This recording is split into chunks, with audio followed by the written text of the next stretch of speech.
All right, so we are live now for our first virtual D1 CAN town hall, virtual town hall regarding gun violence in the city of Detroit. You must be hiding under a rock if you haven't known, if you don't know that the city of Detroit has experienced a explosion of violence over these last couple of months. I am Councilmember James Tate, representing District 1 and the District 1 D1 Community Accountability Network, which stands for, which we affectionately call D1 CAN. And we call it D1 CAN, the Community Accountability Network, because we know that government can't do it by itself.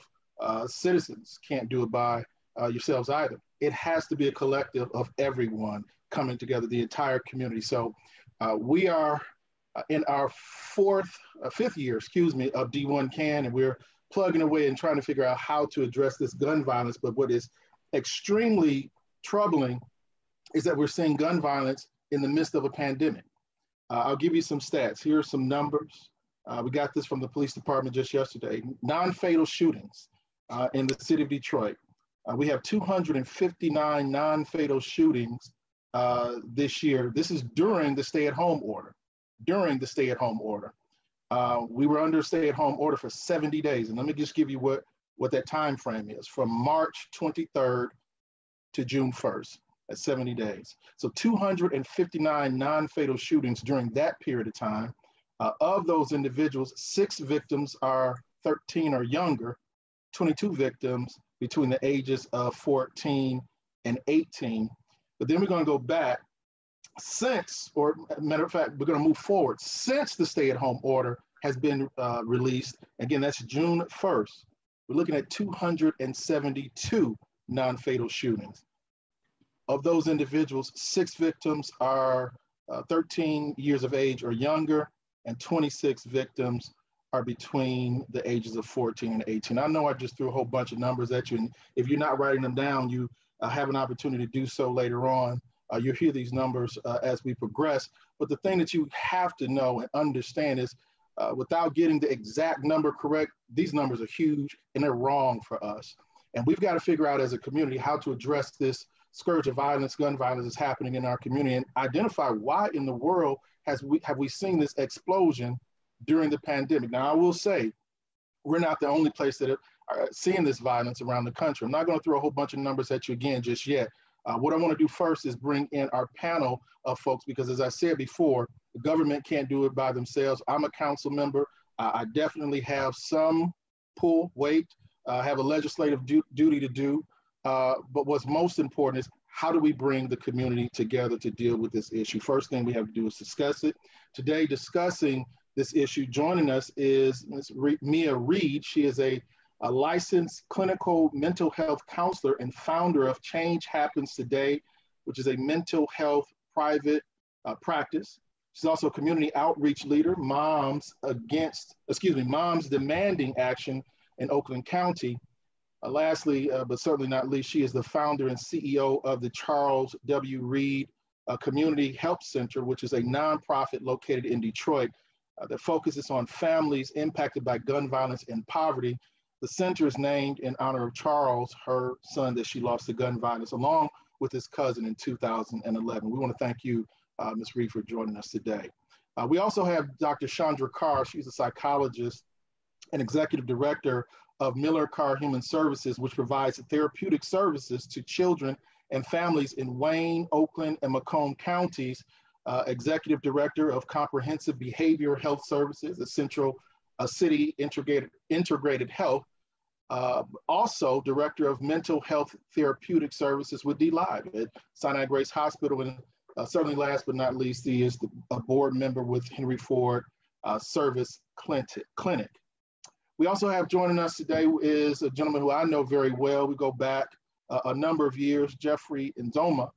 He's an interventional specialist. This is his day job at Ann Arbor Public Schools, but we also know him as an educator, consultant, and entrepreneur, CEO of Nzoma Educational Consulting Group, where he's consulted several school districts to build capacity around trauma-informed instruction, adverse childhood experiences, also known as ACEs, restorative practices, developmental design, soft skill development, and Equity, Diversity, and Inclusion, also a board member of Better Men Outreach. Thank you as well, my brother, for being here.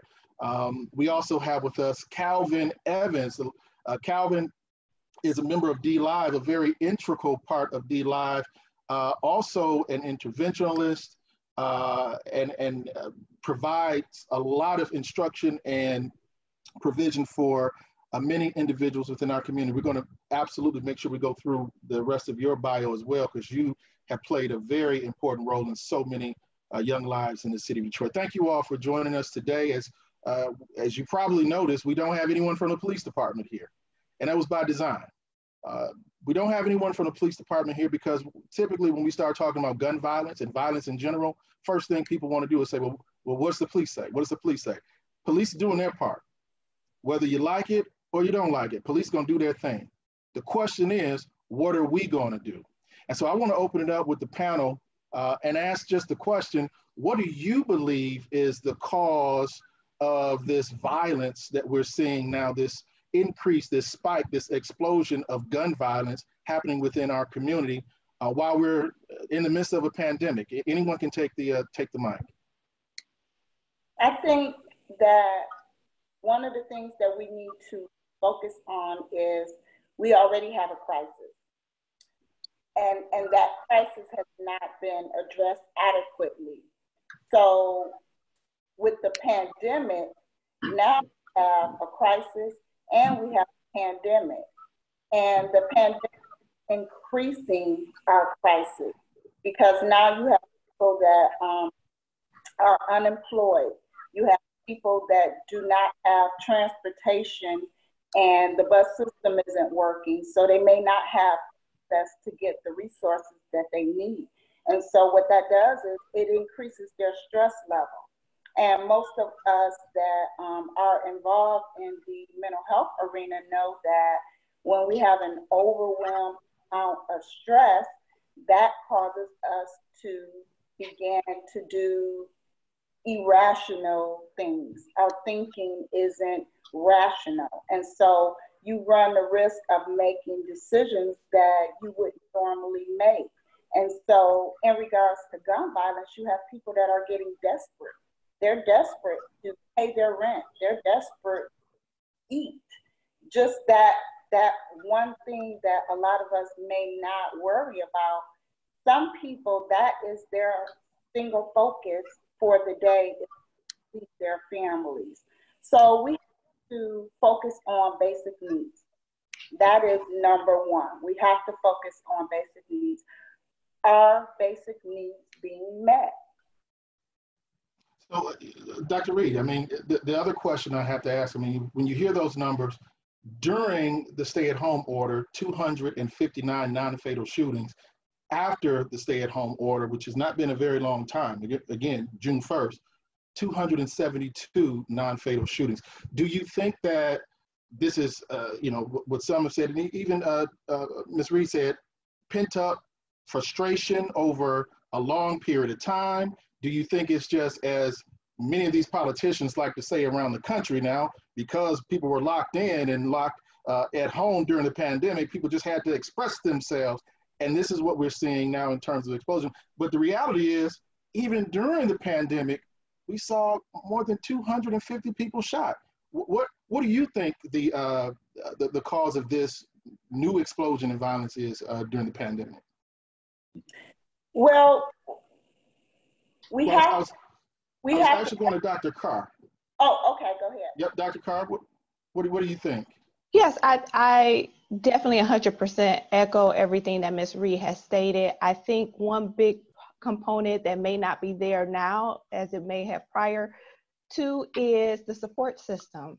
Individuals do not have those people that they can reach out to as they did when they were feeling stressed or anxious or even having those depressed moods, because one, the virus may have removed them from their lives, or because they're shut in, they're not able to access them as need be. So when you don't have that person to lean on, to talk to confide in of what's going on and how you feeling, you're left there to deal with your own feelings and thoughts on your own. And sometimes you can't give yourself the best advice in how to handle those things. So people may sometimes act out irrationally, and maybe to act out in ways they normally would not do because of the situation that's going on. So support systems definitely need to be back in place somehow. Basic needs, of course, definitely have to be put back in place somehow to be able to give individuals that relief that they need, so that they can go back and have that person tapping them on the shoulder and saying, man, you don't want to do that. That's not the right thing to do, because they don't have that now. So if they could get that back in place, I think that that would definitely help. Some second thoughts would occur, some thinking down into the future. If my actions, and I do this right now, what is the reaction? What is the repercussion? Because when you're in a state of uncertainty, those thoughts do not come to you right then at that time. And so again, your irrational thoughts are attributing to your actions, which can cause great harm. Well, and you bring up making sure that your support system and those resources are there for you. And I know that DLive is a major resource to a number of individuals.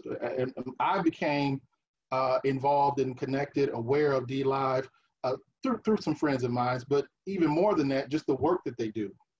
DLive, Calvin, you all work with individuals who have been shot. Again, we were in a position where we were in lockdown, and the numbers still were increasing. How did you all at DLive work with the individuals that you work with on a regular basis, but then step outside of those folks, even in the midst of, these stay-at-home orders? And I would say that if it weren't for the work that you all do, the numbers would probably be even larger than they are today. But how did you navigate during that period of time when we were in lockdown in reducing the gun violence in the city? So one of the things that we focus on is that, like, there was going to be isolation. And so as Dr. Carr and Dr. Reed so eloquently explained, is that when there's isolation, your stressors tend to increase, right? So like, I serve as the Chief Violence Intervention Specialist for DLive. So as the chief, I employ all of our interventionists to go out and begin to do the work around public health. So though we're not considered to be frontline workers, we were on the front line, making sure people got their food insecurities met, helping to get driver's licenses and birth certificates and IDs and social security cards so people can apply for unemployment, help walk a number of people through unemployment. But also we got real creative, because like one thing happened was that what I think everyone failed to realize is that, like, during the pandemic, what was happening before the pandemic was there was a crisis. And the crisis was because the most marginalized people wasn't receiving the resources. And so what happened during the pandemic, the most marginalized people still didn't receive the resources. So an example of that would be like when we set up these food distribution centers, it was for people who had cars. So like if you didn't have a car, the access to the food, you wouldn't have either.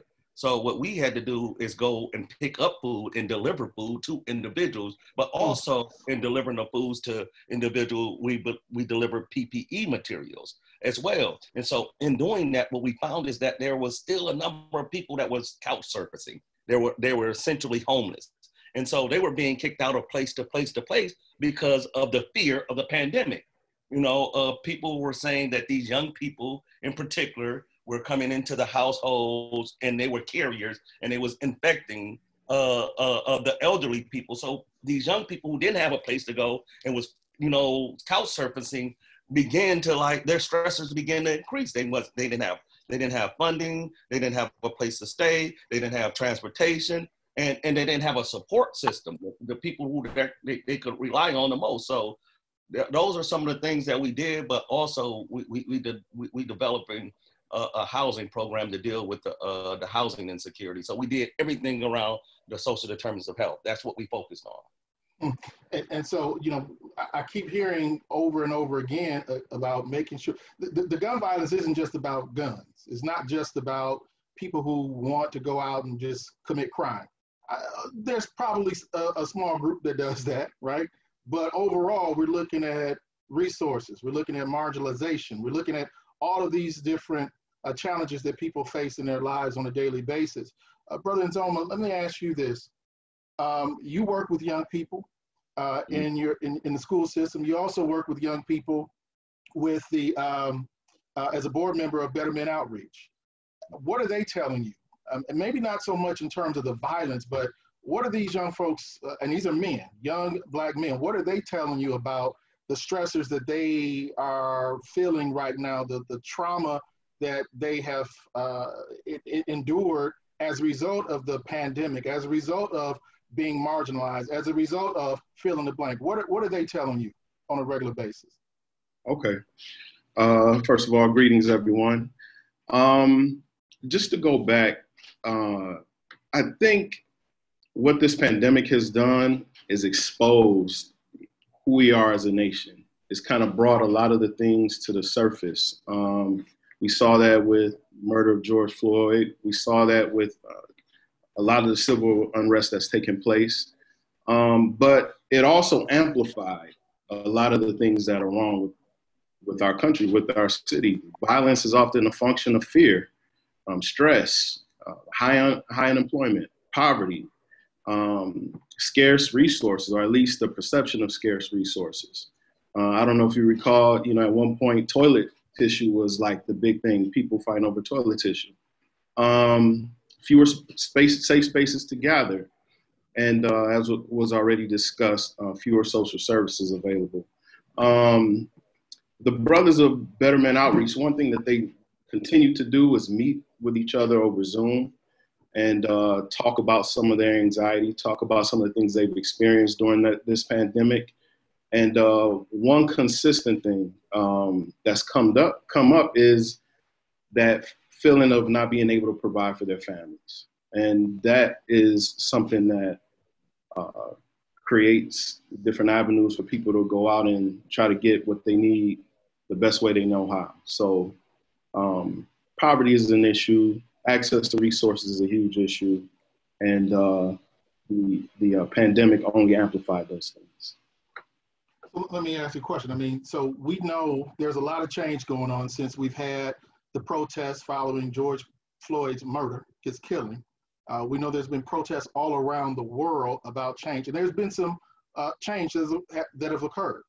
You see policies that have been, in place for years, decades, centuries, being overturned as a result of critical mass thought, swinging and people exerting their power. But the question I think we all have to ask is, because we know that this change is not going to happen overall immediately, there's going to be a shift over time, no matter how long that time frame is. There's going to be a shift to get from A to Z. What do we do as a community until we get the equality, until we get less marginalization?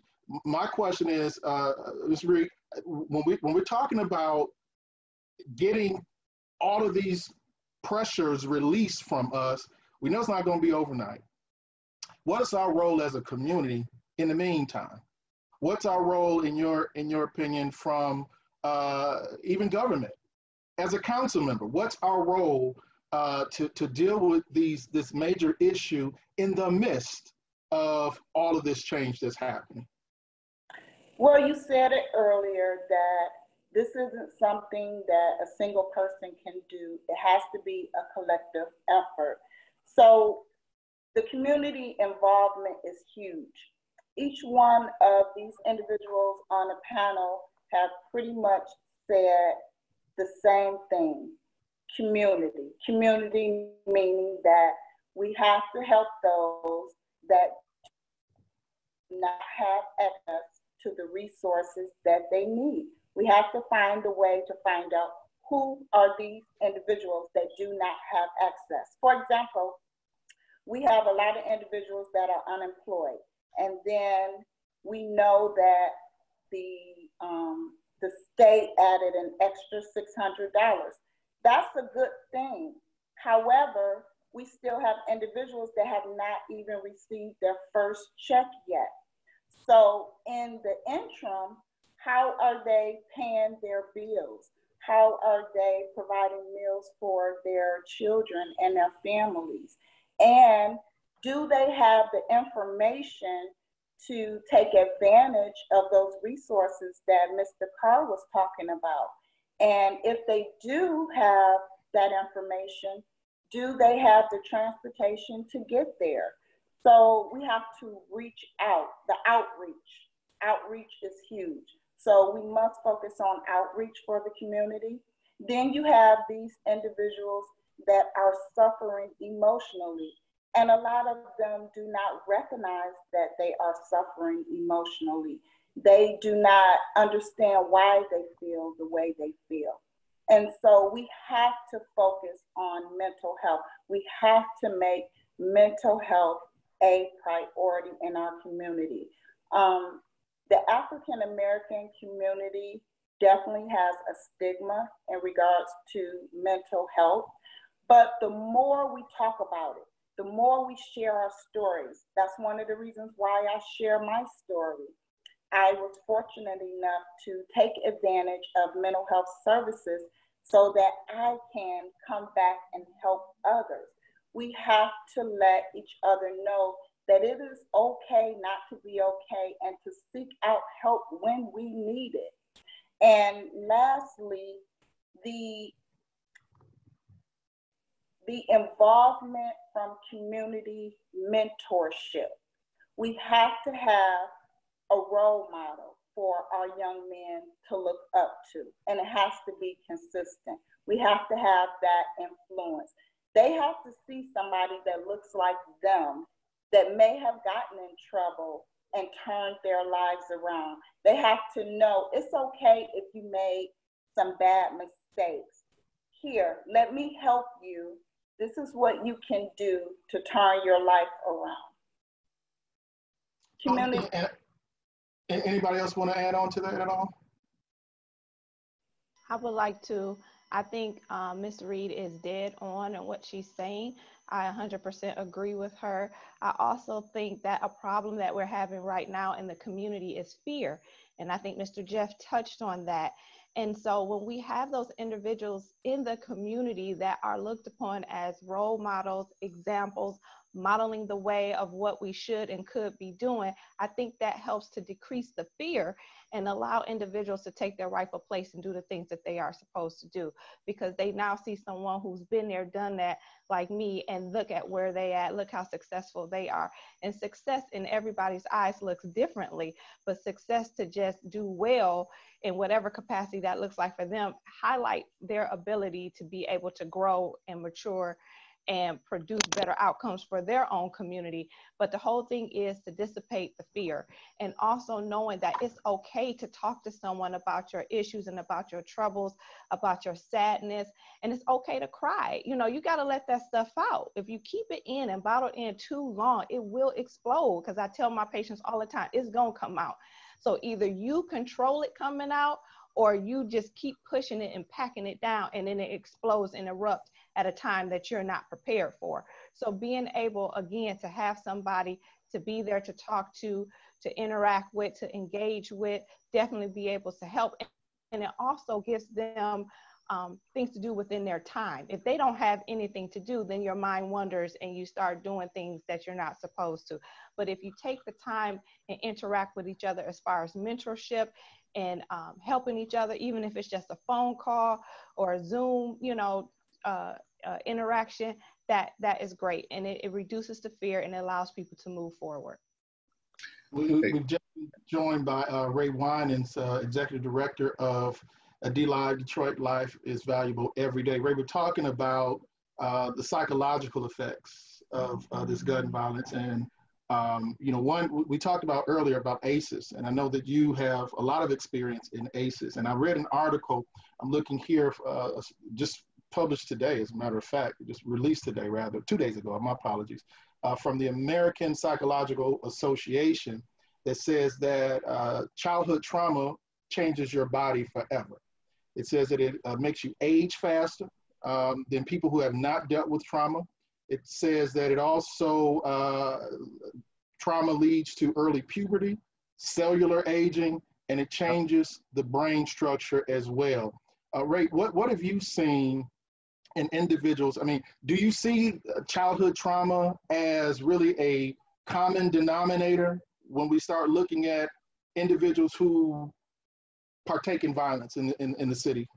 Yes, most definitely. And you nailed it dead on, right? So when we think in terms of early childhood trauma, you have adults by age, but in their mindset and or with their triggers, they're still being triggered from their childhood issues, right? And so even when as I was listening in earlier, and the mention of what can we do as a community, it's really our time right now. You know, like Brother Sonomi was saying, the pandemic has showed us so much, and now is the time for us to allocate and push for resources being directly in the hands of the people in the neighborhood who does not reflect necessarily our leadership, right? That's on this panel. You know, Dr. Carr said, hey, it's very important that people see success, right?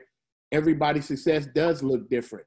One young man's success may be, hey, if I can just stay out of jail for 2 years, right? That's successful, right? To where somebody else may say, you know what, him staying out of jail, how do he equate that to success? Well, if he's traditionally been locked up every 90 days, to be able to be free for 2 years, that serves as a great deal of success. Somebody else may say, just me going to have a regular job and being able to pay child support and still being able to provide for my child while paying child support, that's success. Hey, you know what? I made it out that lifestyle. I beat the streets. I just want to live now, right? And so, yes, in that childhood trauma, that right there is the guiding factor, right? That's the wiring of the brain, right? So your childhood experiences, and your exposure is going to be the determining factor on how you view things.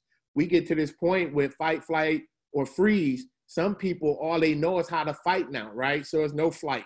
You know, we kind of hint around it and joke about it a little bit, but some people got asthma, so they know they can't run. So it's like, man, I might as well just stand there and fight. And so everything becomes a fight. Even the people who are sometimes looking to help them because they have been betrayed by caring adults, those childhood things can be re-triggered and they're lashing out. I mean, and we all are guilty of it at some point or another. Like Dr. Carr said, it's gonna come out.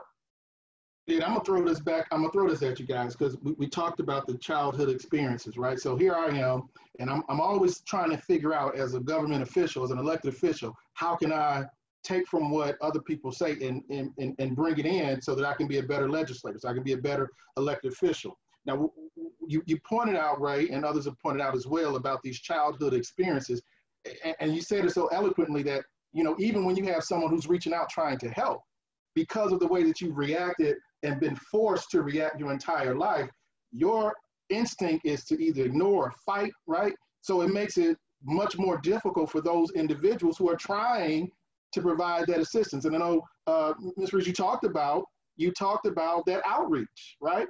So here, how do you break the barrier? How do you break the wall, right? If you are someone who is not of that particular community, if you're not someone who may not have had the same experience, now we all have experience, we may not have the same experience, but we all been through something. How do you break that barrier? Because to me, that's one of the biggest pieces. But you know what, you just nailed it though, Councilman Tate, and you're dead on, right, with that. And so the way you break the barrier, sometimes when we realize that our help may have to go, not come with celebration, not come with recognition, but saying, okay, you know what, if I genuinely want to help and I know that Calvin know how to help these guys and Calvin is saying, hey, this is what they need, sometimes I might not even be able to participate in the party, but I may be the sponsor of the party, right? And so I think sometimes we want our help to become tangible and well received when it may not necessarily be that case. The help may not look like that, right? We have young men that I cannot personally even get involved with. They just don't trust me, right? However, they trust their peers who trust me. And so I say, man, here, I'm gonna help you help your homeboy. And he ain't even gotta know it come from me, right? And so that's the intangible help. Dr. Carr has contributed in so many levels with helping people in the neighborhood, but people in the neighborhood don't even know who Dr. Carr is, right? And you've done the same. You've lended support. right? And so I think when we start really being able to elevate and see it from that perspective, then we would see that the help that we're offering is more impactful sometimes with the mediators in place, because the guy got an opportunity to talk to his friend in a way that can get his attention that we can't. I want to touch on something Councilman Tate said earlier when you talked about these overarching things, systematic things, and we're trying to deal with these sort of day-to-day arm's length issues. And one of the things I wanted to say is that those overarching things have to remain a part of the conversation. So, and whatever we're dealing with, you know, we can't disregard the fact that this is a violent nation, and that everything that we've amassed, and I'm saying we, in quotation marks, has been through gun violence. When you think of, you know, theft of land, people, atomic bombs, war, all these different things that have driven our economy and driven our culture, or driven the culture of this nation way before there was rap music, those things still plague our community. So, you know, institutional racism has to be a part of the conversation. Extreme capitalism, which creates extreme wealth disparities, has to be a part of the conversation. Restrictive housing covenants that create racially isolated communities and put groups of people in pockets of poverty, that has to be a part of the conversation. So we can deal, and the reason it has to be a part of the conversation is because those things help drive the solutions. We don't have that information, if that's not a part of the discussion, we're kind of like shooting at all these different symptoms and not really, you know, allowing us, you know, we're not able to really address any of them. So all those different things have to be a part of the conversation, even though we're doing the day-to-day work. I wanted to add that part. Jeff, can I put a comma right there? Because what you just said was on point, and what you articulated was the social determinants of health, right? And so when we align up, right, so what we keep getting off the hook on, now I'm glad, Jeff, you just threw me an alley hoop. I don't even know if you knew it or not, though, brother. Let's go. You see Dr. Carr smile, man. Listen, so when we talk about the social determinants of health, I think sometimes we pick and choose what areas of the social determinants of health out of the categories from the social determinants of health that we want to address. So we kind of put this mask on and say this issue of violence. Well, we can't talk about the issue of violence and or solving it without talking about solving for the social determinants of health. Hence, housing is at the top of that order, right? I don't care what all of us on this call right now, if somebody came and told us, one, man, whatever your rent payment or whatever your mortgage payment is, I got that for the rest of the year. We would all jump, thank God, and say, you know what, that's equitable, right? Because now we can actually get ahead. Equity is tangible, right? And so when we take care of a person's housing needs, then everything else becomes simple. So when we come and say, man, what you need, it's like, okay, what do you need right now that I can reach into my pocket and help you with? Are we talking about really putting people into homes? When we start talking about putting people into homes, and I heard Kyle mention it earlier about people start couch surfing, a lot of young people, right, find themselves in homeless situations, and you would think that, hey, you know what, if I come and offer you a place to stay with another person who was homeless that you don't know, that should work out, right? That would be logical to think. Well, that's not what happens. It's like, hey, you know what? I'm homeless, and I have a whole homeless social network with me, right? So why would I want to be a part of another homeless organization and partner with somebody that I don't know when you can just grab me and my 4 people and put us in a house and we'd be straight, right? And so we talking about where theory meet practical, right? We've been fundamentally moving off theory, right? The pandemic has allowed us to show that theory, when met with practical, it just doesn't work and it doesn't mirror the same, right? So we have to start at the social determinants of health if we're going to take that deeper dive, not a 1-gen model, not the individual, not a 2-gen model, the individual and his child, but the 3 to 4-gen model, where you get the grandparent, the child, and the grandchild, right? So now you're shifting the whole paradigm of the entire family and making it equitable and putting them on a path to home ownership, which we all know when we think about America, we cannot build wealth without talking about land, real estate, right? So that's the first stage of building wealth. So putting people in a position to start understanding their finances. The only way a person is going to really give a damn about finances is when they have shelter. Once you get housing secured, now you start budgeting for everything else: lights, gas, car, food, water, clothes, all that other stuff start lining up. And now you're talking about the mental shift, right? That mental shift, now people are getting exposed to opportunities that they ordinarily wouldn't have access to. When we look at this, I want to talk about two different things. One, you're hearing a lot about defund the police. And you're also hearing, you guys talked about pop culture as well. I want to know, when we start talking about defund the police, and I just want to let people know who are watching on Facebook that in a few minutes we are going to allow you all to ask questions of the panel and myself as well. That's going to be coming up very shortly. But I want to go and talk to you about this idea of defund the police. And I know it doesn't mean from its core, just get rid of the police department. There's a lot of people who have different types of viewpoints, but the majority of what I've heard is you take out some of these elements that are solely focused on enforcement and put some of those dollars into some of those areas that you all talked about today. I know some of you work with the police very closely, and many of you have been to the point where you had to interact with them, not necessarily in a pleasant way, because you had a violent situation that came in your direction and you had to deal with them. My question is, in terms of defund the police, and anyone can answer this question, where does that conversation come in terms of potentially reducing the gun violence that we see? Because again, there are a number of people who say that part of the reason why we have the violence and all these issues of disparity and militarized police departments, part of the reason why our folks are responding the way that they do to this stress is because of this heaviness that's being imposed on by the police department, this fear of being abused by the police. Talk to me, anyone. Talk to us about what your thoughts are on if this idea of defunding the police potentially can be used in this conversation about reducing gun violence in the city. I think that it's a good idea if you understand what defunding the police means. So what Jeff brought up was an excellent point. We know that we have systemic racism in our country.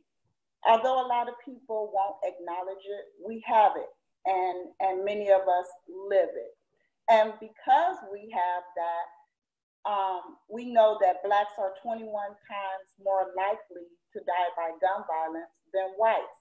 So when you ask yourself why, we know that it has to do with what Ray said are basic needs. Basic needs aren't being met. That's one. The second part is that why are people afraid of the police? Because of the different violent interactions with the police. Why is that? Who are these people that are having the violent interactions? Why do they have that mindset? Then you have to go back to community. Was there ever a time where there was a better relationship with the police? Can we think about when it was ever better? Not good, not bad, but better than it was now.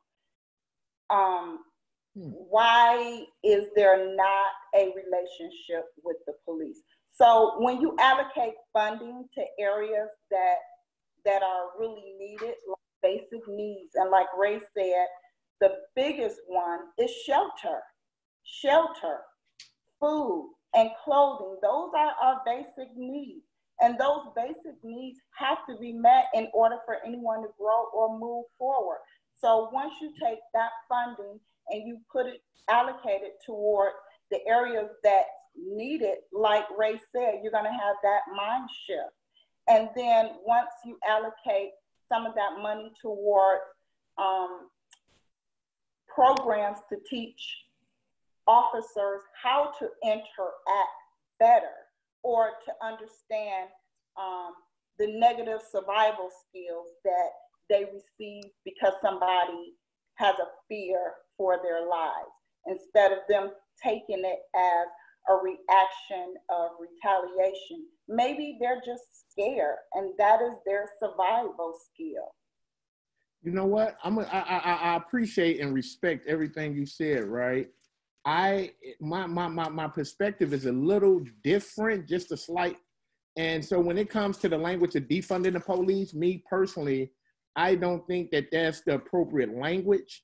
And it shouldn't be the intent to defund the police. I think you have to do the both and realize that this issue is costly. It's gonna cost, right? It costs us every year, right? The police cannot, one, make the community safe because they're not the ones that's driving the neighborhood violence, right? In a lot of situations, right? And so when you think about law enforcement need to be compensated, right? I mean, I've been blessed to be seeing both sides of the fence. They need to be compensated. On the flip side of that, on the other side of that, right, you have the community that needs the human services provided, right? And so we have and I can only speak for Detroit when we're talking about the language, the use of the language. Detroit is set up uniquely different because we have our own independent health department, right? And so because we have our own independent health department and violence is a public health epidemic, we need to be allocating funds to the health department, right, to address community violence from a prevention lens and an intervention lens, using the police to keep the relationship strong on this end to minimize and reduce incarceration, right, police brutality. And so when you have the two systems working together, right, to whereas I've responded to support law enforcement and community to walk the fine line as a mediator in both situations. So to defund the police mean lack of resources to the police, more resources to the community, but now you still have a system and or a culture of or a group of individuals that has already been been punished, if you will, because law enforcement has PTSD and trauma as well, just like folks in the neighborhood. So I think in the conversation we have to have, it's very important to both and, right? We have the ability to raise more money for human services. And to be quite frank, in the city of Detroit, we have the longest serving tenured chief in the country, Chief Craig, right? He's the longest serving tenured chief. And so in that regard, I personally don't think that we would ever see a defund the police moment with the chief, right? And rightfully so. I would say that rightfully so, because you have to have the credibility and the respect of the community. Do the community believe in the police? For the most part, hell no, right? Like, do I trust the police? I know better, right? It's some people that I have relationships with, but when we speak of the language of defunding, it's almost like trying to ask council to take another hit and or programs, right? We can't afford to pull money, but we can't afford to add monies and be innovative with it so you can keep the both and, because we are already underfunded in that law enforcement department and the community isn't getting anything. So how do you share those resources, right? I think that becomes the question. So everybody gets what they need for the community to be whole. We talking about a healing journey. And so community conversation, it gotta be the both and. And that's just a perspective. I'm not saying it's the facts. No, I think we're kind of on the same page. I think the language, like you said, defund, you have to understand what are they talking about and what does that mean? So I think the title, defund the police, is kind of harsh. It sounds harsh, but you have to know what it means. And allocating and reallocating the money is just circulating it between the police and the community. But you have to do it, because what it's going to do is it's going to inspire the police to want to work more with the community, and that money's going to come back to them. You're not defunding and taking away all of their money. You're just reallocating monies around. But with that, I think like with the language defunding, it is very punitive language, right? And we're saying the money is, we're saying the money is being reallocated, but in the reallocation of the money, is it going to the same places that haven't been providing the resources to our neighborhood in the first place? So structurally and systematically, there's a problem. We're saying defund the police so we can penalize the police, and we're telling the police to send the money back to the places where it is that we haven't been receiving the resources from anyway. The neighborhoods and the community is two different places. The neighborhood and the community is two different places. And so in the neighborhood, when we talk about the marginalized people, we talk about where violence is being, where it's thriving at, right? We're talking about the resources not hitting them. And so like if we defund the police, right? And I'm saying it's in the language, it's reallocating, you know what I'm saying? Readjusting, but we don't reallocate and send the money to the same places that haven't been getting the money to the neighborhood folks in the first place. So we have to be intentional about the systematic structure. That's three perspectives too, Cal, because I would still stand on language. I wouldn't even use language of reallocating. That's kind of hard. My language would be to do the both and, right? You have to do the both and if you want to talk about healing, right? I can't, like, let's be honest, right? So it's 1, 2, 3, 6, 9, 11 of us on the call. We minimize, say we got 2 teams of 6, right? For the sake of argument. You got 1 team of 6 saying, hey, man, we need some help over here. And you got another team over here saying, hey, we need some help. They say, okay, you know what? We're going to take some money from over here to get it them. It's like, man, that's going to cause a problem, right? You eating off my plate, right? Like, let's just be real about this thing, right? So when we're talking about innovation, I think what Newark, New Jersey did was phenomenal, right? What they did was they used an intentional language to actually house services inside the police department. And they took a whole entire floor and made it service providers, right? So what they did was took neighborhood folks, created the health model, put them like on the second floor, whereas the police on the first floor and the third floor. So all the services, human services are being pushed through the police department, right, building, but you get the both end because some survivors of violence don't want to talk to the police without their advocate, right? So you need the both end. I cannot imagine a city, but I will, and me, I'm gonna put a hard stop here. When you said times was better, when I was a kid, the relationships with the police was much better than what they are now, but the police lived in our neighborhoods. And so we knew the police also with the German Shepherds, right? We've seen the police cars. We knew the police who lived in the neighborhoods. So things was a lot much better back then when the police lived directly smack in the neighborhood. Housing value was better. People felt safe. People knew who the officers was. If you had to run from somebody, you knew that if you made it to a certain block, man, that the police was going to be there because they lived on the block or the police officer white. So you was kind of able to talk a little junk to the people you didn't like, but just make sure you make it to the block where the police was going to be at, right? And so that's when relationships was much better because they was a part of the community and a part of the neighborhood at the same time. And they was leaders. Let me just say this. So we do have some agents that are coming into the city of Detroit. Now, they know that the president has said, you know, he's Mr. Law and Order. We saw what happened in Portland. Certainly not the same situation that's happening here, but they have instituted the Detroit wing of this Operation Legend. And we're talking about 44 agents and analysts from the ATF, 12 agents and analysts from the FBI, and 7 agents and analysts from the DEA.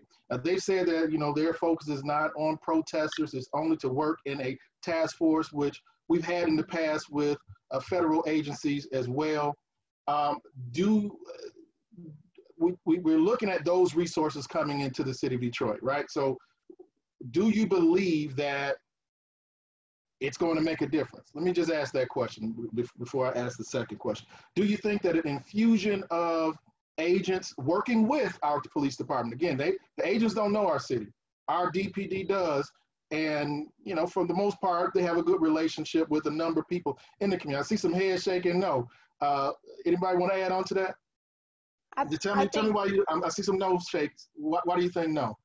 Because what you do is, and again, it's the same cycle. We've tried that. So like, if we're gonna call a duck, anytime you get indictments rolling out in the neighborhoods, murder rate goes up, right? Because people start doing stuff that violate the codes, right?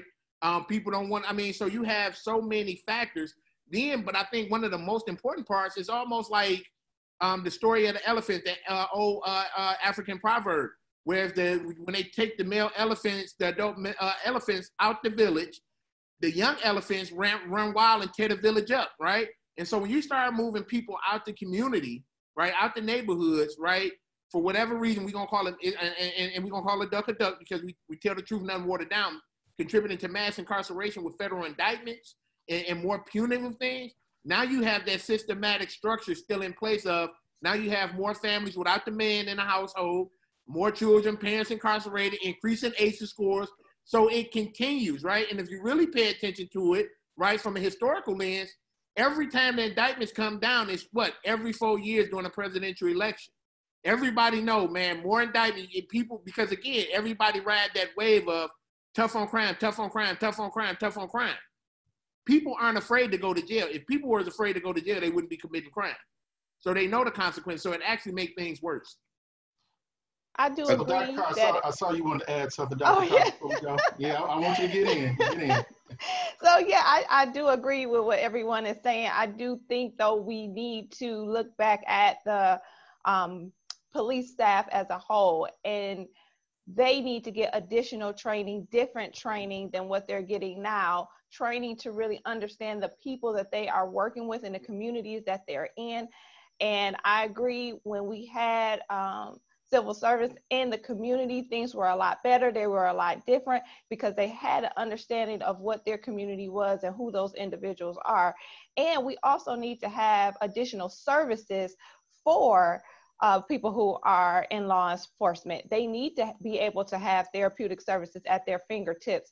And it's not widely associated as, a good thing, but people act off of emotion no matter what your job is. And sometimes they are out, they may be having a bad day, a bad week. This pandemic is affecting them just like everybody else, and they're using the outlet too.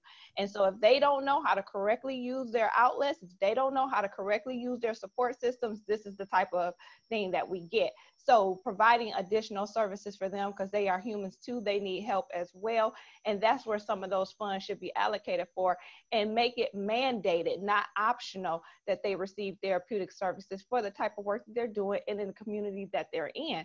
And those things are not present like they should be. I do believe that if we were able to get those type of services for them, and that is regular, consistent, a lot of change will occur. And then you also have the type of people that come into law enforcement as well. What is your motivation for being in law enforcement? Is it to put down, or is it to build up? And once you have that understanding of where that person is, you can then help them in the system, or see if they're right for that position as well, and not just bring them in because they passed a test. Jeff, I think you wanted to add something. You're going to be the last voice before we go to questions, because we got quite a few of them. Jeff? And this goes back to my statement before about individual analyses versus systemic analyses, right?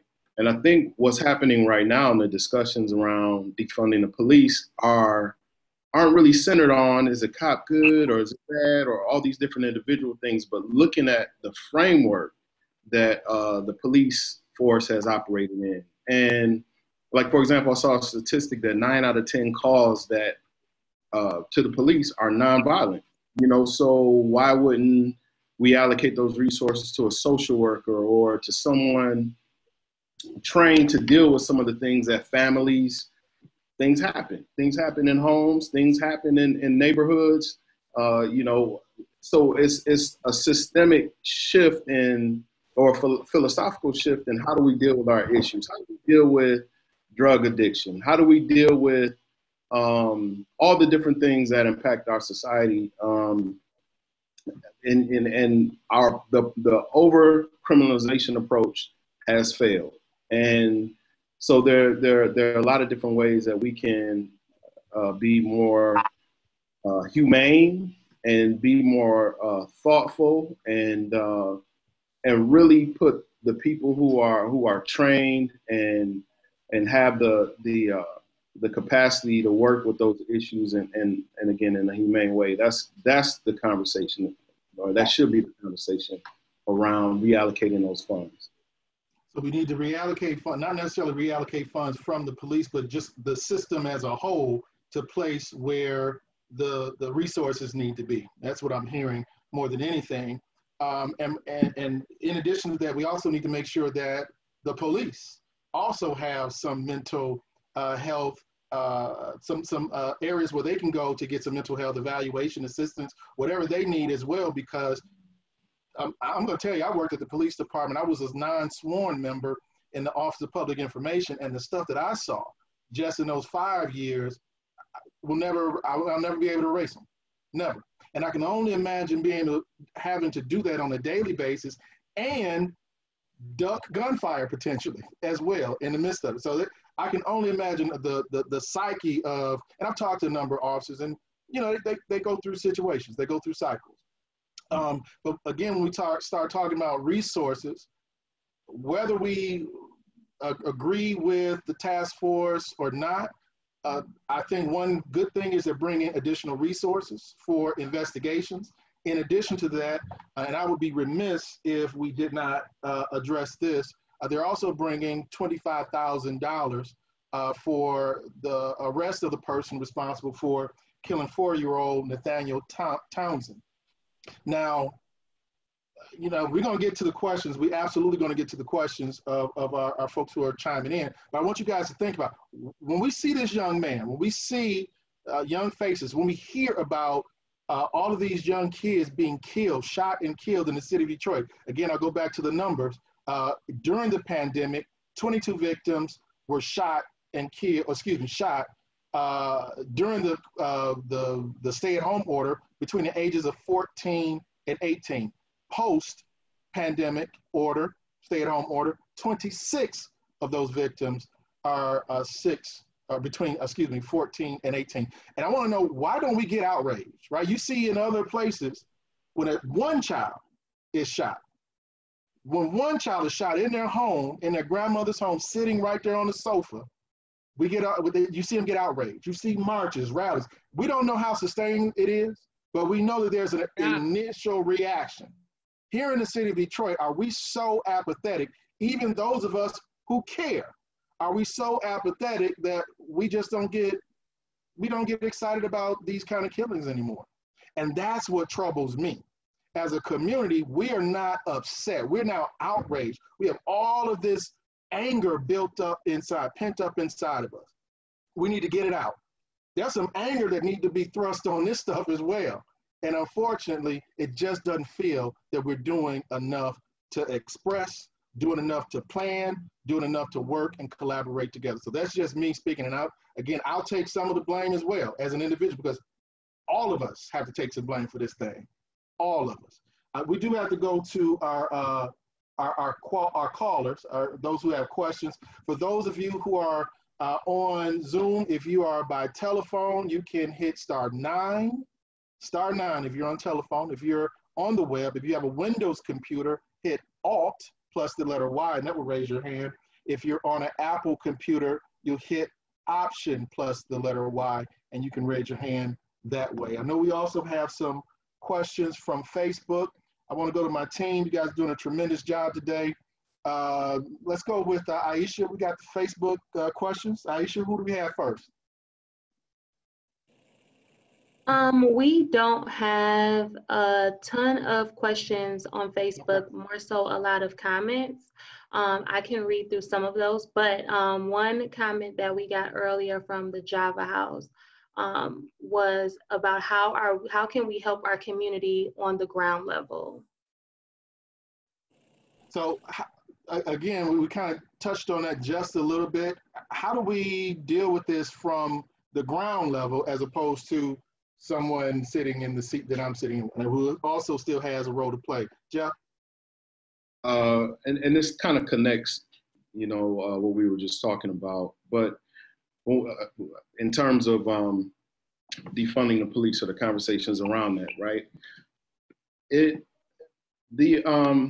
When we're closing schools and building prisons, that doesn't signal that we are committed to addressing the real issues that are impacting our society, right?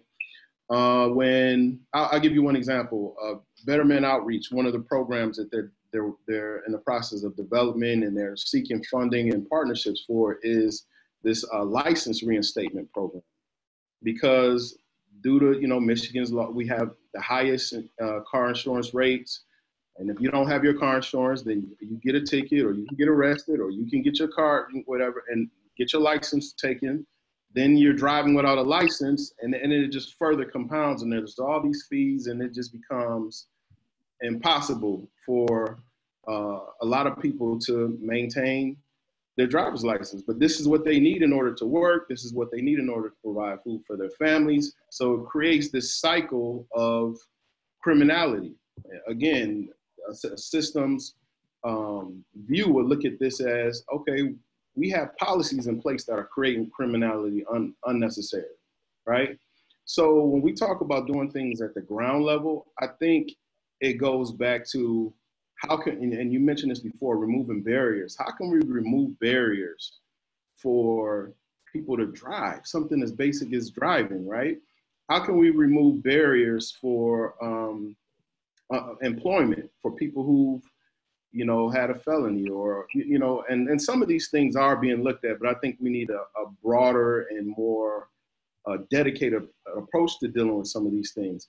How can we fund socio-emotional learning in our schools and you know, help give young people the supports they need early on? You know, I spent most of my educational career in middle and high school, but over the last couple of years, I've been working with elementary students, and they're coming to school at 4 years old, ready to throw down. You know, I had a 4-year-old who gave a teacher a concussion.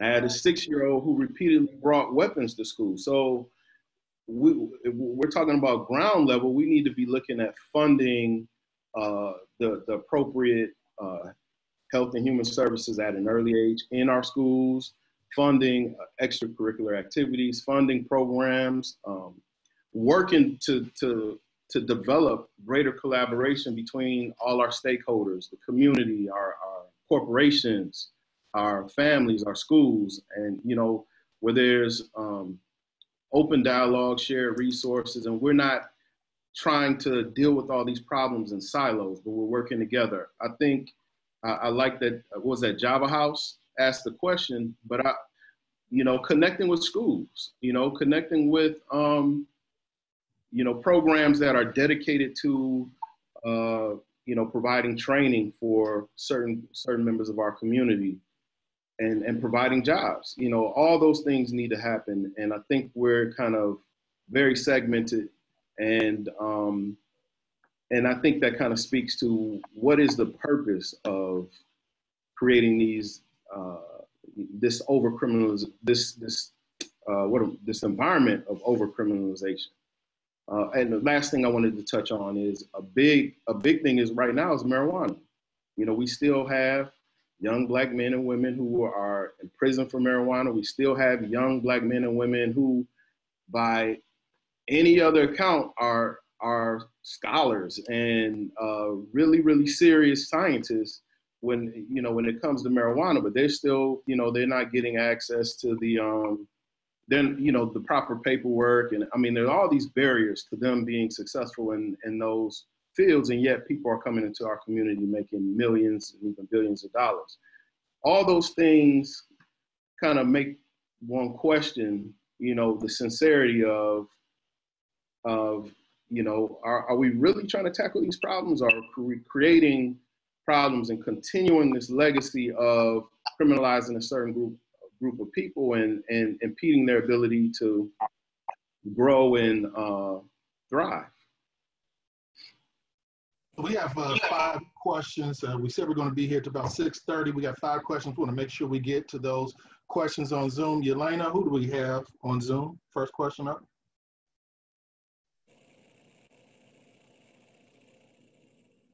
Yelena?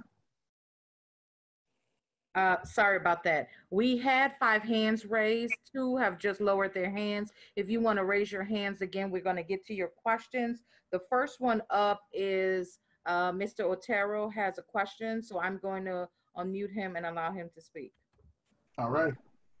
Mr. Otero, thanks for joining us this evening. You have a question for the panel? Okay. Can you hear me? Yes, sir. Yeah, I've got a question. Well, it's more like a comment, not more like a question. The whole thing is, I've heard you guys actually talk about defunding the police and everything like that, but I feel that basically both sides have issues. Okay, as in the police have issues, and also the people have issues, because the way that I see the violence going on in the community and everything like that, it's more or less, I feel, the parents' fault, because we got to give our children morals and values, okay? And without that, saying, if you guys are going to take money away from the policing, then you guys actually need to put it towards parenting classes, okay? Because the only way you want to stop gun violence is by teaching our children not to pick up a gun, okay? Is by teaching our community, okay, not to kill each other, all right? And that's not happening, not in my eyes, okay? And I heard someone there actually talk about, rap music and things like that. Yeah, back in the 80s, it was bad, okay? I love rap music back in the 80s, and, saying I still love it today. But I do recognize problems. And the problems is that we need to educate our people in other ways of living our lives, and we have to start it with our children. So Terry, we're gonna have to cut you off right there. I want to make sure everyone has an opportunity. We appreciate you joining in. We're gonna get someone to opine on that. I mean, so we talked about the first caller, Java House. They called and said, I'm sorry, on Facebook they had the question of ground level. Now, Mr. Otero said, hey, parents should be the ones teaching their kids. You can't go any more ground level than that. You hear that argument that it's as simple as teaching kids not to pick up a gun. Now, I'll tell you, we all have a past. Let me just say it like that. And we don't look like who we used to be and what we used to do. And I say this as a council member, my parents did everything they could to instill every value that you see inside of me now and even more. And I still went astray. As soon as they turned their head, closed their eyes, I did what many teenagers do. And I did what I thought was fun, was the end thing to do. So I personally, I just think sometimes when we have those kind of blanket statements that it doesn't necessarily deal with the intricate details of all of these layers involved in gun violence. But I do believe that he's on something. We, as family members, have, I believe, the best ability to touch those individuals who are doing these particular crimes than a council member, an interventionist, a therapist, whoever.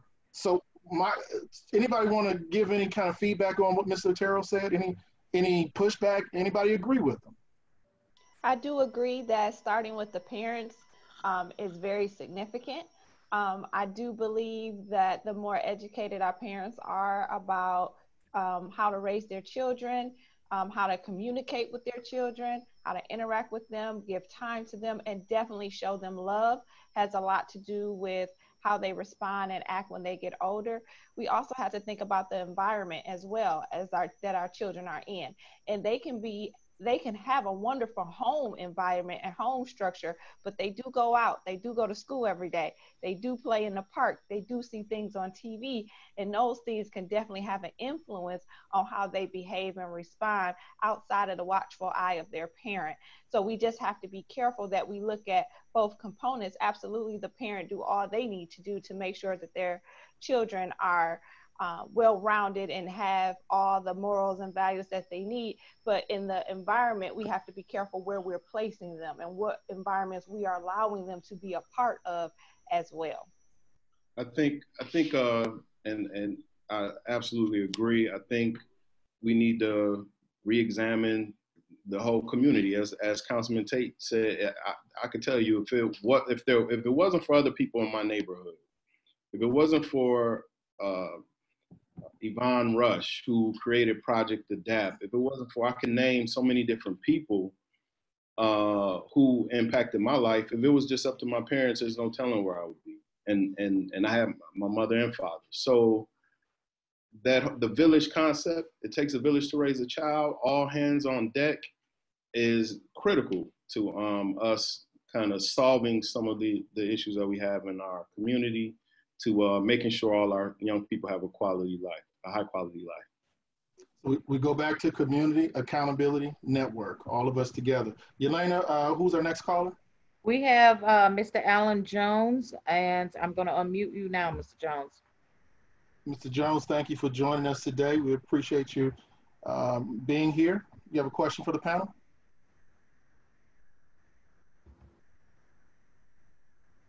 Mr. Jones, are you there?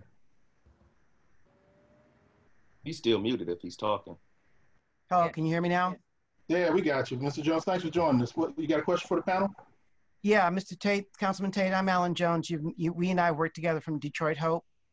Yes, sir. Good to see you. Good to hear from you.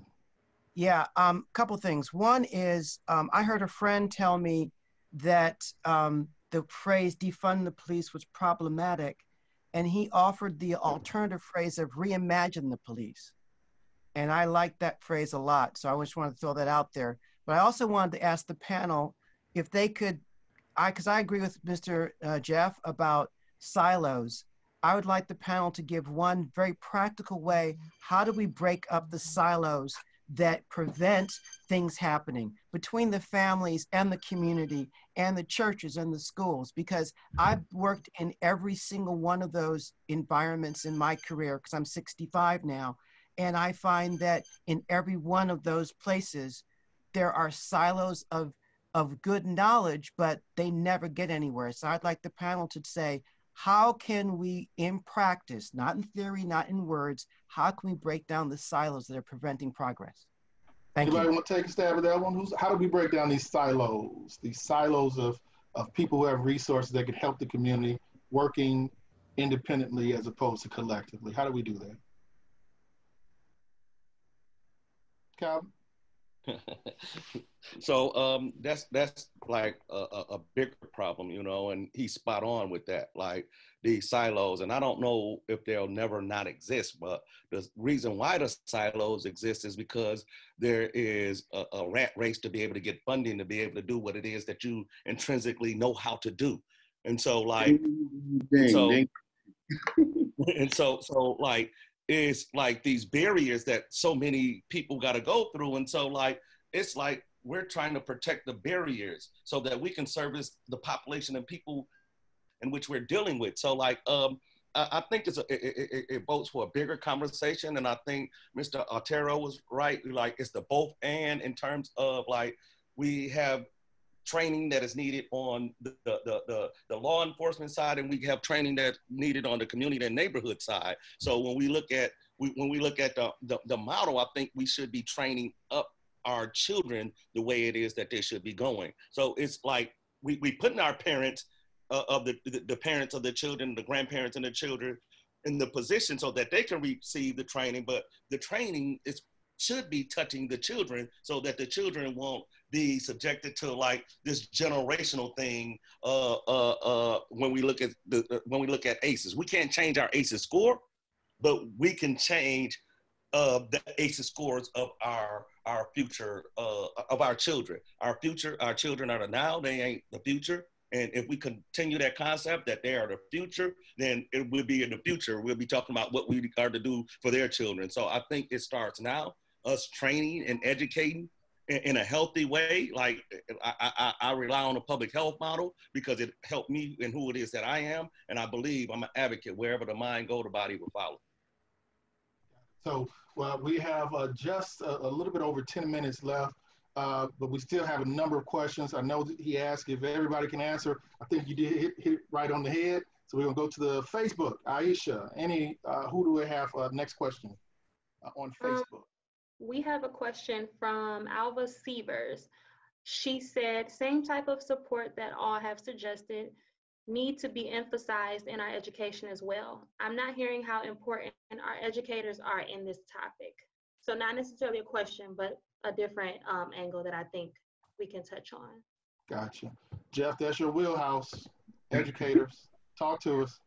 Well, our educators are absolutely important in this process. And when I say educators, not just teachers, but our administrators, our support staff, the types of school cultures that we create, our school boards, everybody, the whole pipeline, probably shouldn't use that term pipeline, but the whole system of education needs to,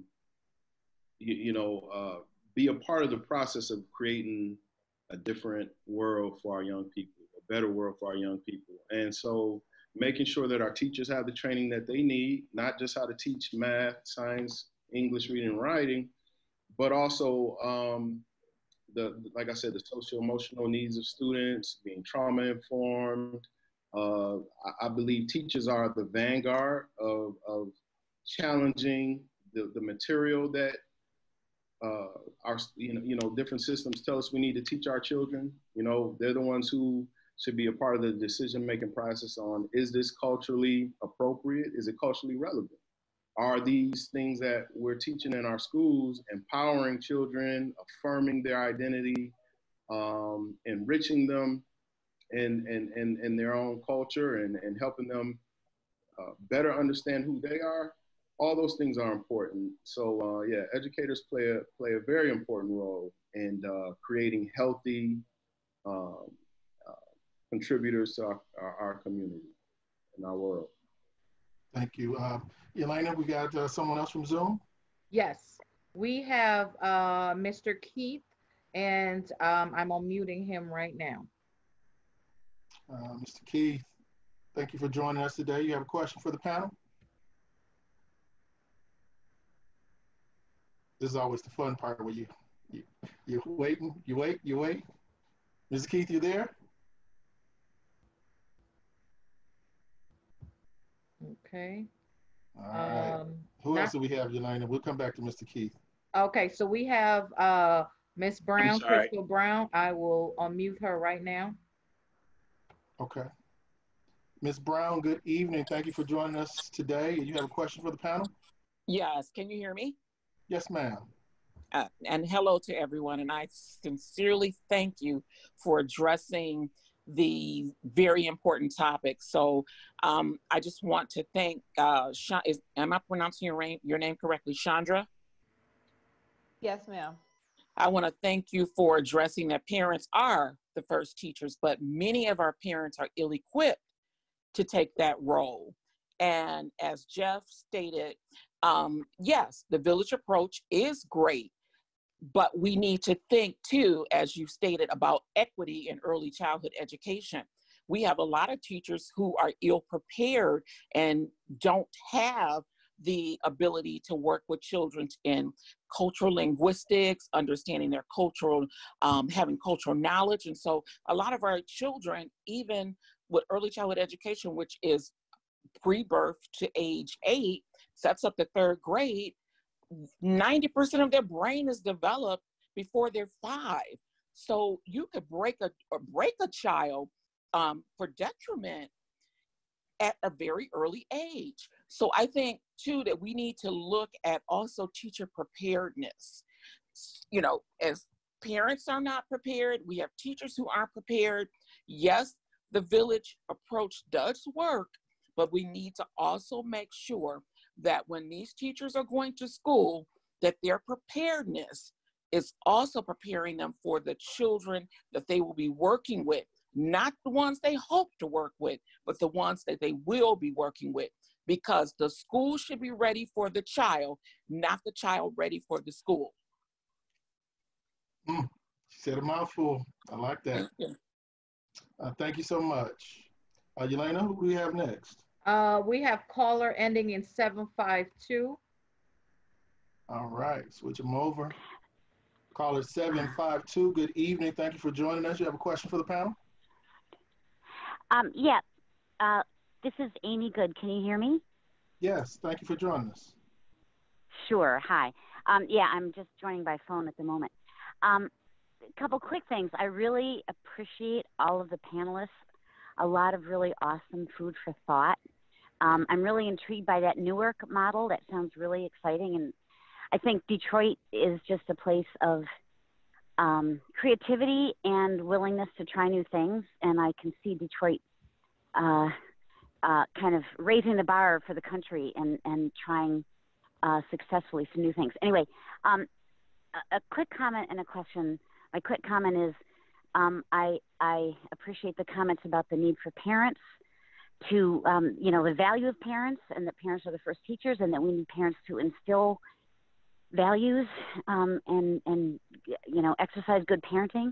I think for that to happen, we need a much stronger mental health system.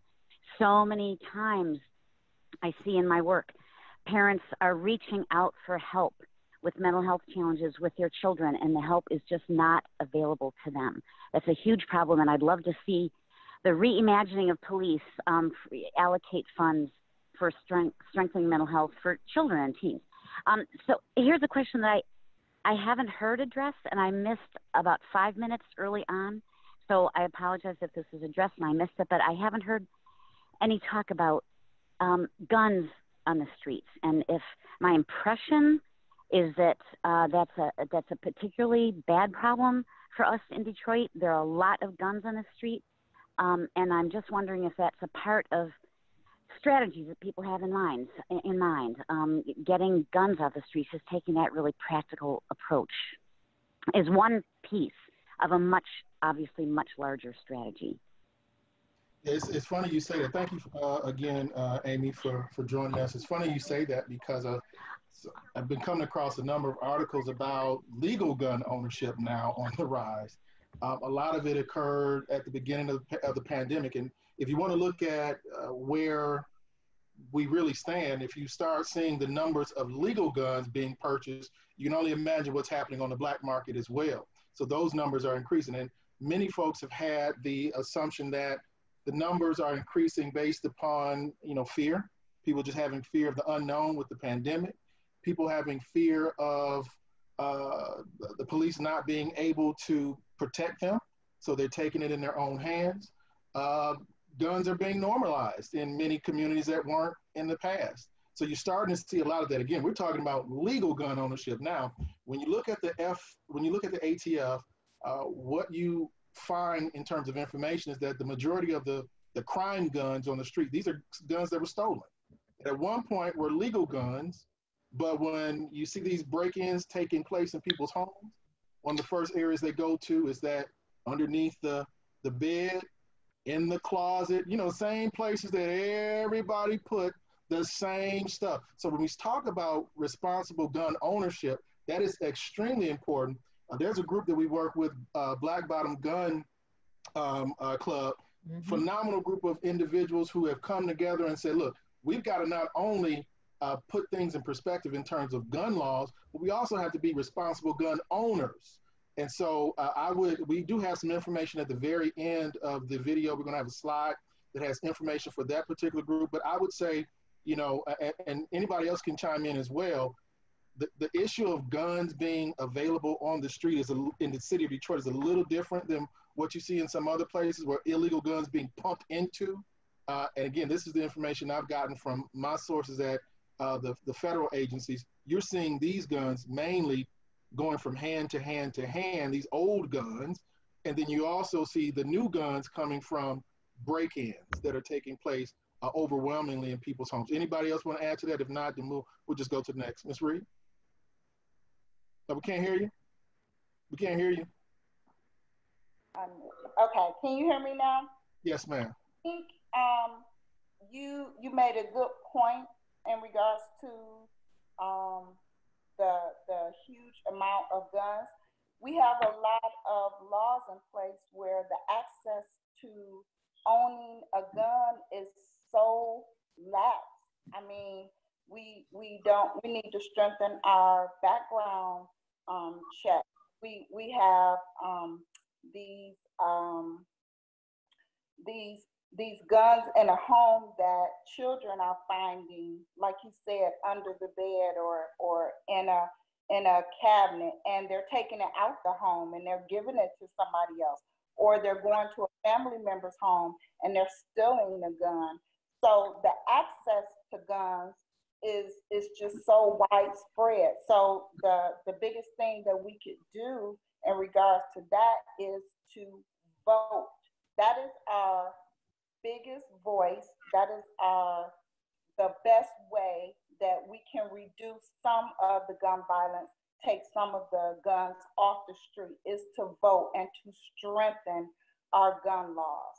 I'm a part of Moms Demand Action, which is a movement to reduce gun violence and to enact good gun sense laws. So we have to pay attention to who we're electing, and we have to pay attention to the bills that that are in legislation in regards to our gun laws. I want to add this really briefly. We saw when the governor put the stay-at-home order or extended it, the folks who petitioned at the state's capitol with all their weapons, just, I'm not really on the, if I'm discussing removing guns from the street, I don't want to just focus on one group of people. I think the focus should be on responsible gun ownership, safety, proper use,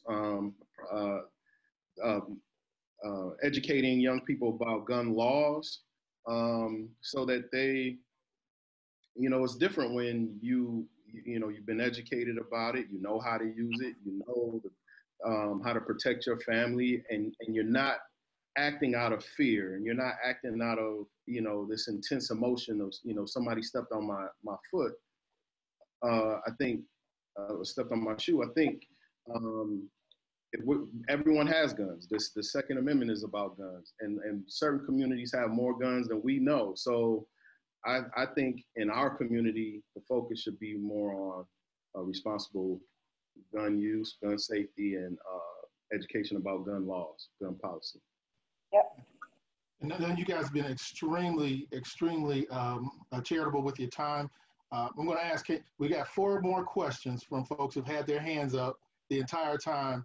Are you all willing to stick around for another 4? I mean, it sounds like this, it's a great conversation. I would love if we continue it another day as well, but at least allowing those 4 people who waited patiently and they tuned in to have an opportunity. So we thank you all.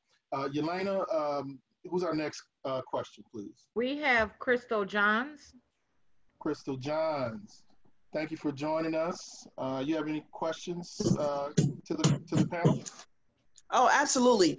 I just want to say good afternoon, everybody. This has been an awesome panel. I'm so glad to know that, we're still out here doing this good work, even during the pandemic. I'm sorry. I was trying to get to a better space. I got some construction going on at home, so That's right. beating on the house. Okay, but one of my questions, and forgive me if the question was answered previously, but one of the questions, great dialogue, was I heard taking the guns off the street. And I just want to add that I'm a police sergeant for the Detroit Police Department, and I've been doing this job for 21 years. And getting guns off the street is not as easy as people handing them over. So, when we start talking about reform and please, don't take it out of context of us needing reform. I've been doing, this work for 21 years, and I've seen the changes throughout my 21-year career, good, bad, and the ugly. I can tell you we're definitely in a different place today than we were 20 years ago, definitely. And we owe that to the Department of Justice coming in, stepping in, finding things that we were doing wrong, and changing the concept and the policies of how we do things. So, Ms. Chandra Carr, just to add to something you said about reform, I please gingerly welcome you into our department to ask those questions directly to us, because there's a lot of things, just as you talked about, that's in place already. Officers are mandated to seek therapy after violent assaults, shootings, anything that they come encounter with. That's, we know that this is not normal work, but it's the work nevertheless. So I agree with you. Yeah, we need just as much therapy as the people outside, because it's just not normal to see people's heads blown off every day. That's just not normal. And yes, we have normalized watching that.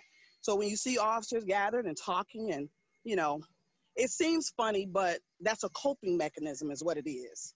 So there's a whole lot of things. I know we got 3 other hands up, but I just, my question to the panel is, when we start talking about gun violence and reducing crime, one of our biggest problems with our young people now and all of the guns is conflict resolution.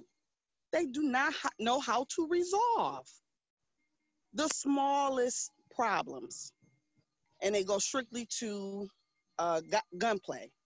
And we know this because we just saw this with the Littleton.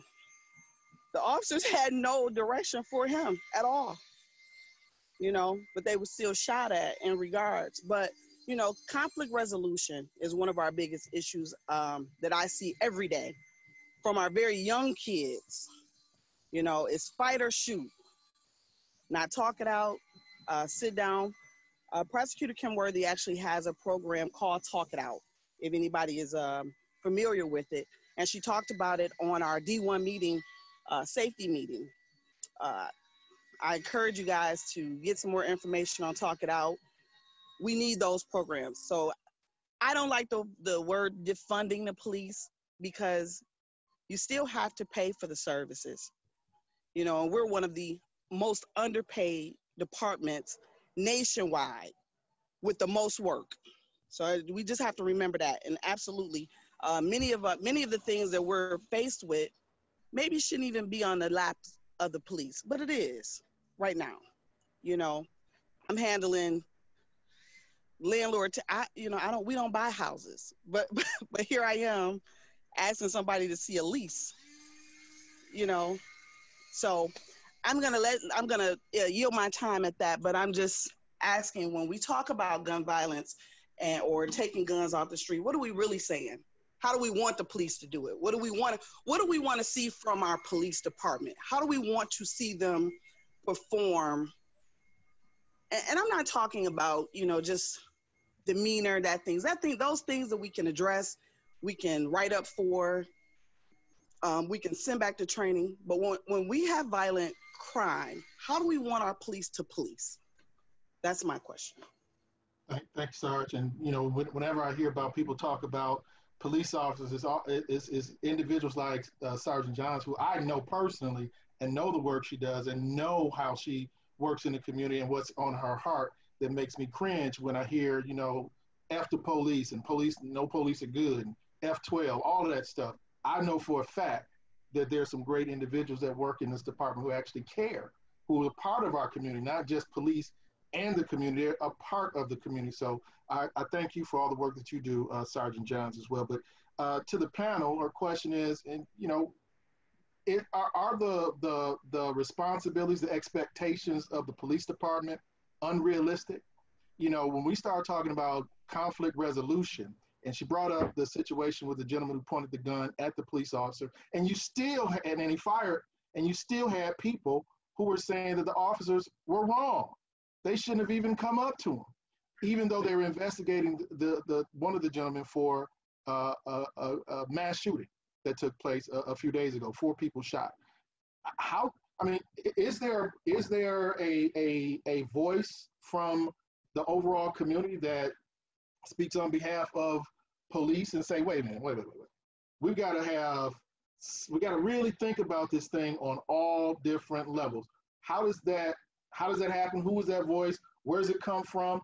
Are they shunned if they speak out? Because right now it's real tough to have those kind of conversations. People don't want to have them. Well, de-loud that voice, Councilman Tate.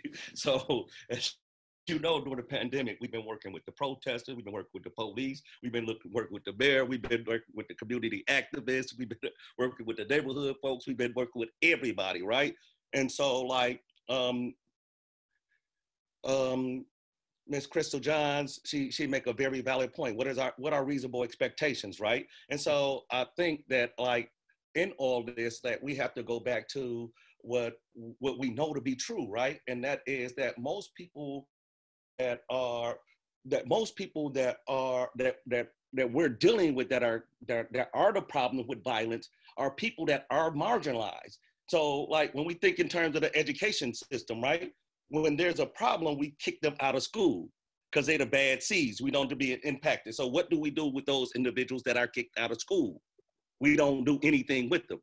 And so those individuals are walking and roaming around in our community. So they need to be educated. And so the streets are educating them. And so when we think of an uptick and we thinking of the uptick in purchases of guns, you better believe there's an uptick in also gun ownership.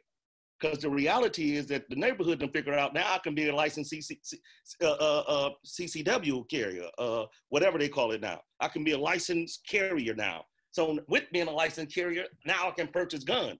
You know what I'm saying? And so with all this, so the Black Bottom Gun Club got it on point. When a person purchases a gun, now they have to be educated and responsible. But in all that, what is actually happening as well is that like people are getting these licenses that are purchasing these and are beginning to purchase these guns, and they aren't educated, but also, right, they are the most marginalized. They are out here trying to make ends meet. They are out here trying to survive. And so in that, there's a lot of stuff that has happened, you know, that spills over. So the thing is, I think Vera Institute got a video out on trauma-informed policing. And so when we talk about how we believe police should work, I think the Vera Institute got a good example of what trauma-informed policing is. You have to be informed of the trauma.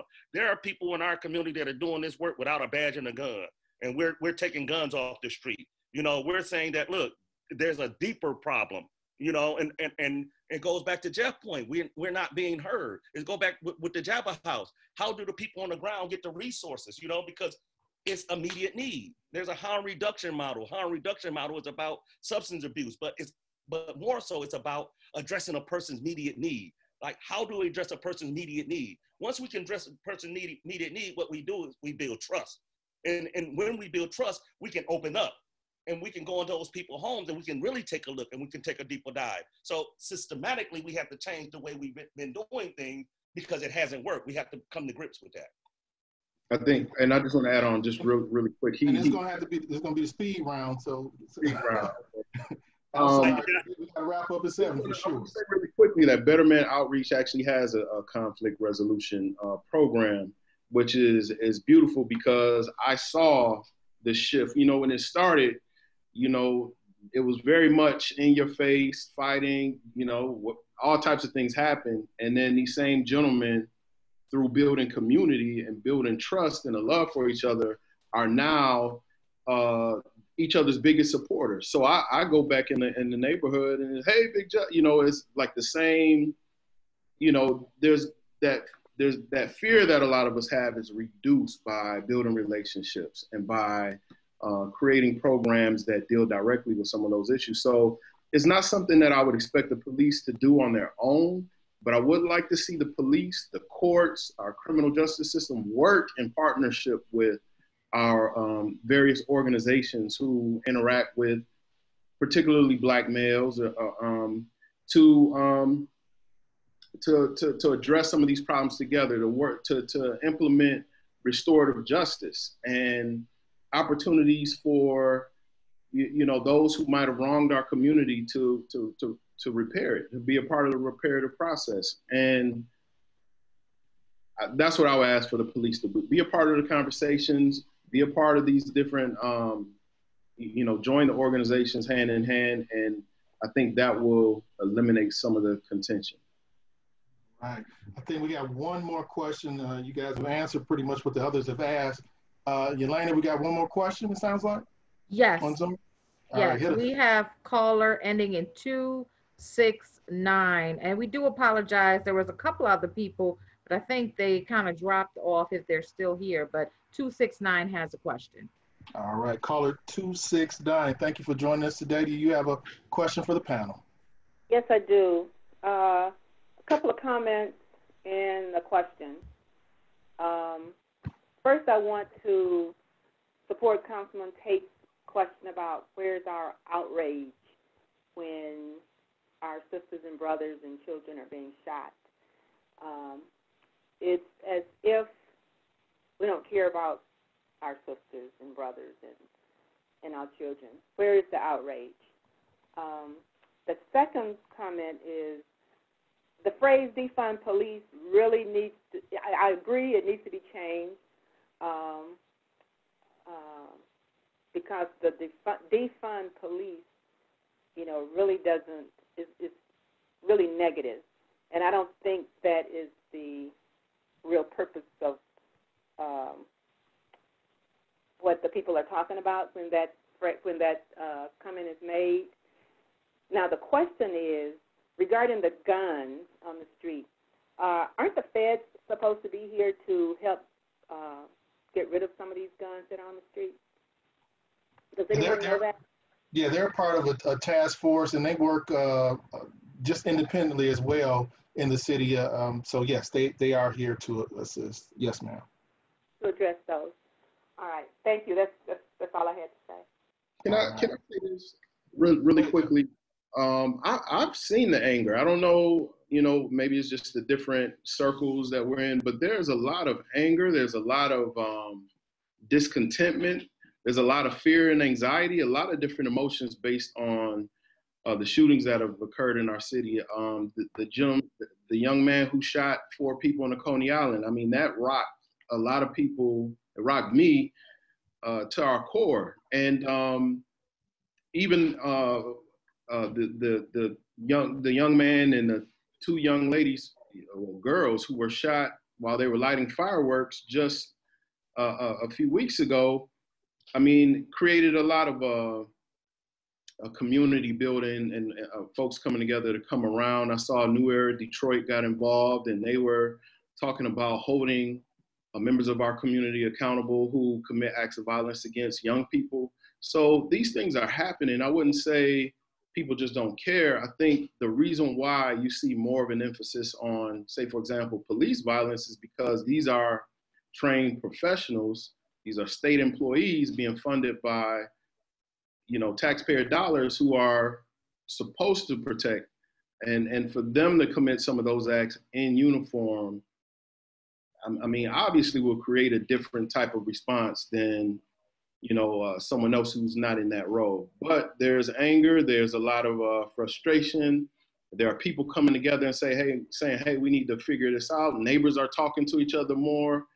I think this swelling of this emotion around just the loss of life that's happening right now is inclusive of all those things. Again, I see the anger. I don't know. Maybe that's just the circles I'm in. I think so. For me, it's not so much the individual clusters of anger. I'm talking about the action, collective action. That's what I'm saying we're missing. I mean, we'll see a story, Jeff, and we'll go and get mad. We're hurt. I mean, when I saw that video of the guy who shot the 3 men at the Coney Island, it just blew my mind, man. I mean, it's one thing when you see a video and you see it actually happen. You're seeing people lose their lives. Mm-hmm. That takes a mental toll on you. It does. But we're looking at now, again, and I'm throwing the numbers at you, and it could be because people just don't really know, right? They don't know how deep the problem is.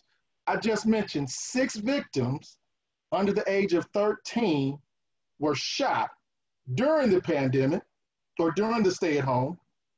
6 under the age of 13 were shot after. That's a huge number. And we're only talking about from March up until now. I don't even have the numbers, and I have them. We can pull them out prior to that. That's what I mean about collective action, anger. Where are we at on, not just marching, putting the pressure on folks like me, if necessary, to do what necessarily need to be done, as we move on all of these different fronts. And I'm not the guy who says, and we talked about this before, either or.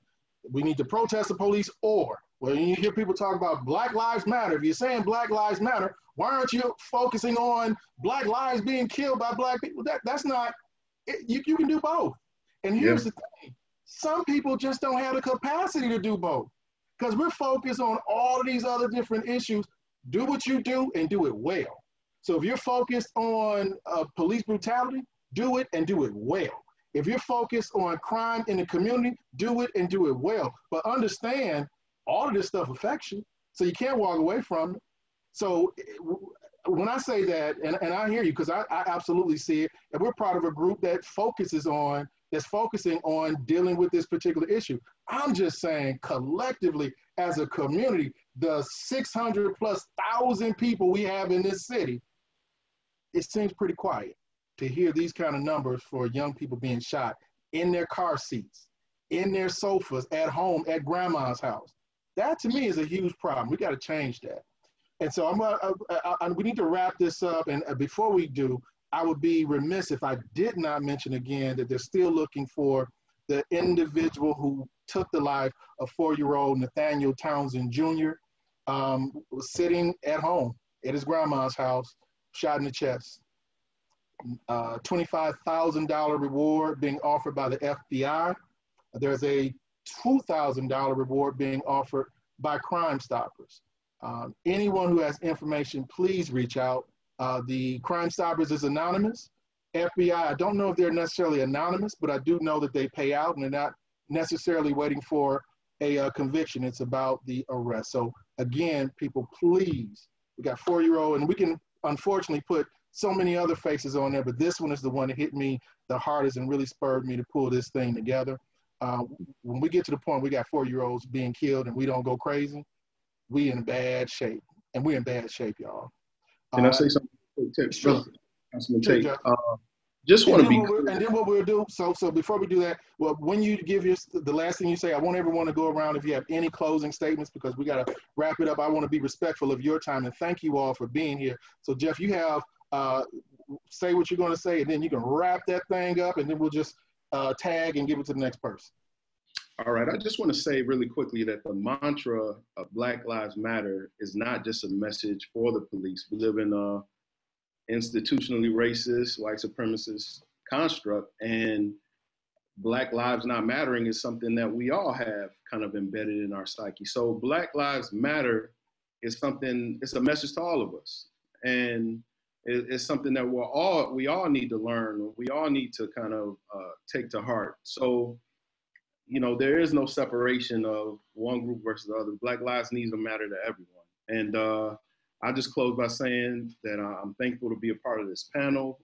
Thank you, Councilman Tate, for allowing me to participate. And thank you to all the panelists and everyone who participated at home. The work continues. The work continues. And I'm here. We're going to get it done. I appreciate you being here. And if anyone wants to add any next steps for folks who are watching and listening today, add that as well. Dr. Carr?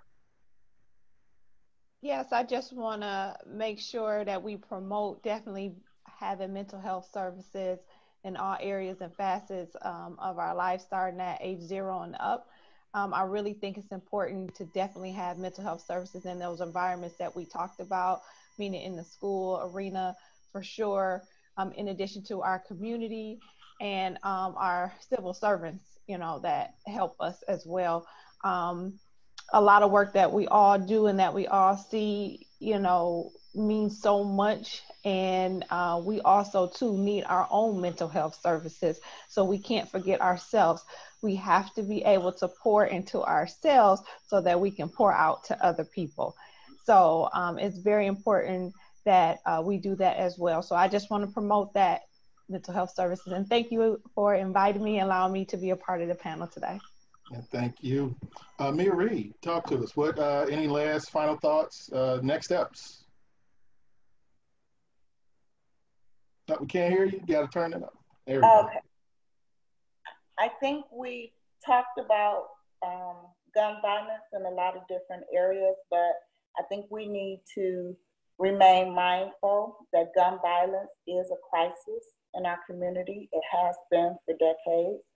And it's something that we really, really have to focus on as a community, as a whole, collectively, as you said. I think that during the pandemic, I think we all need to reach out to our friends and our family, and we need to listen. And I think that's part of the problem for a lot of our young people, is that they're telling us what the problem is and we're not actually listening. We have to listen more. We have a lot of gun violence in the home because we've been closed up in the home and people have guns in the home, and kids are getting a hold to them, or the parents are arguing. So we have to vote. We have to be more mindful of voting. We can shift these laws in regards to gun violence. And the last thing I want to say is we do want to be mindful of our mental health. The mental health of others, our mental health, and again, our civil servants, their mental health as well. So we have to try and find a way to reduce the stigma of receiving help. We have to know that it is okay to not be okay all the time. We don't have to be the superwoman or even the superman now. It's okay to reach out for help. In regards to Crime Stoppers, if there is anyone that has any information on any violent act, I do work with Crime Stoppers sometimes, and so they are confidential. So like the councilman said, they are very confidential. All you have to do is dial 1-800-SPEAK UP. Thank you. All right, Calvin, we're gonna wrap this thing up for us. No doubt. So salute to everybody who tuned in, all the participants. Salute to the panelists. Special salute to BMO. I love Better Man Outreach. Y'all doing y'all thing. You know what I'm saying? I'm in the hood, so I know what y'all do in the hood. Salute to Councilman Tate for putting this together. It needs to be more conversations like this, healthy, rich, and authentic. You know what I'm saying? And organic. So actions, right? For next step action, like I'm on the ground. I'm doing the work on a day-to-day basis, and I'm 2-3 minutes behind real time. So people that are behind me in this work are 3-4 minutes behind me. So we're getting the information very late, and we have to realize that like everything is practical right now. It's not theory.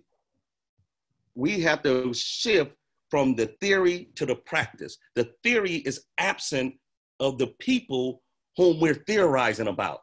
So we got to bring those people whom we're theorizing about to the table and develop practices around those individuals in order to rid us of these issues. And so that is done that's the human investment model. That's us investing in humanity. And of course, you know, your mental health is a part of that. Of course, trauma is a part of that. Of course, ACEs is a part of that. This isn't going to happen like right away, but once we shift the practice from theory to practice and we make it equitable, meaning that those of us who are actually on the ground doing these works, we are treated in the way and provided with the resources that are necessary for us to do the work. So that's my spiel, and I've been having this conversation nationally. So thank you, and everybody who participated. Well, I want to thank you as well, and thank everyone on the panel. Thank everyone who watched or listened to us today. We're going to wrap up. We've got 1 minute left on this Zoom, so I'm going to be very brief. And again, thank my team, Yelena Ramator, who is the coordinator of D1 CAN, also Reginald Alexander on my team, done a tremendous job, and can't forget Aisha Mitchell as well. So thank you all. We're going to hopefully do this again. I'm going to do it again. I hope I can tap you on the shoulder and you guys join me as well. With that being said, again, you all have a safe evening, safe day. We thank you for participating. We'll see you soon. Thank you.